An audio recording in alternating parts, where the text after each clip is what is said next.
maamulada shirkadda Dahabshiil iyo jaamacadda Camuud ayaa si isku mid ah waxay maanta u beeniyeen in shirkadda Dahabshiil ay gacanta ka laabatay howlaha mashaariicda waxqabadka ee ka socda gobolka Awdal waxayna sheegeen in shirkadda Dahabshiil ay kaalmo muuqata ka ciyaartay howlaha horumarineed ee xilligan ka socda gudaha gobolka Awdal gudoomiyaha shirkadda Dahabshiil ee goboladan Awdal iyo Salal Ismaaciil Cabdi Riiraash iyo gudoomiye ku-xigeenka jaamacadda Camuud Professor Ahmed Abdullahi Boqorre ayaa waxay ka hadleen shirkan jaraa'id waxaana hadaladooda kamid ahaa waxa jirta maxaan ku dhaweeyay oo maanta shir saxaafadeedkayga maxaan ku dhaxayso professorku hadalkiisa uu ku daray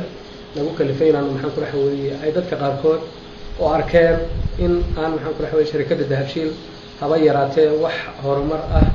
iyo wax maxaan ku dadaal aanay u yeelanin jaamacadda Camuud oo runtii maxaan ku dhaweeyay dhagax dhigii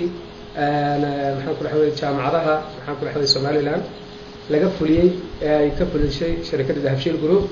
in laga reebay jaamacadda Camuud runtii arintaas ma jirto sidoo maxaan ku dhaweeyay Professor Ahmed Abdullahi Boqorre oo idinka maxaan ku dhaweeyay shaafiyay waxaan maxaan ku mar labaad iyo mar saddexaad baan ilaahay kama tagi karno maxaan ku dhaweeyay jaamacadda Camuud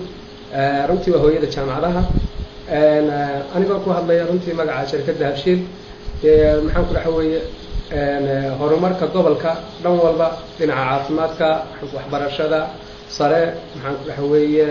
iyo waxbarashada kale maxaan ku caadiga ah iyo wixii infrastructure oo dhan runtii Dahabshiil maxaan ku dhaweeyay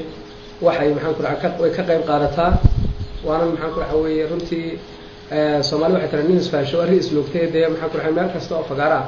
waa ka muuqataa jecelahay inuu mahadnaqo Dahabshiil madaxdeeda madax iyo mijaba isku wada tarmaata inaan runtii u mahadnaqo uguna mahadnaqno waxa weeye horta marka ugu horeysa doorka weyn ay ka ciyaarayso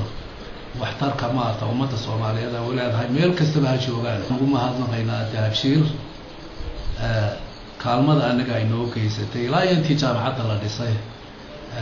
inta Dahabshiil nagaba gacan lahayn marba maarta waxay noqotaba rool weyn ka soo ciyaartay dhismaha jaamacadda Cabdi Fataax Ahmed Somali Channel magaalada Boorama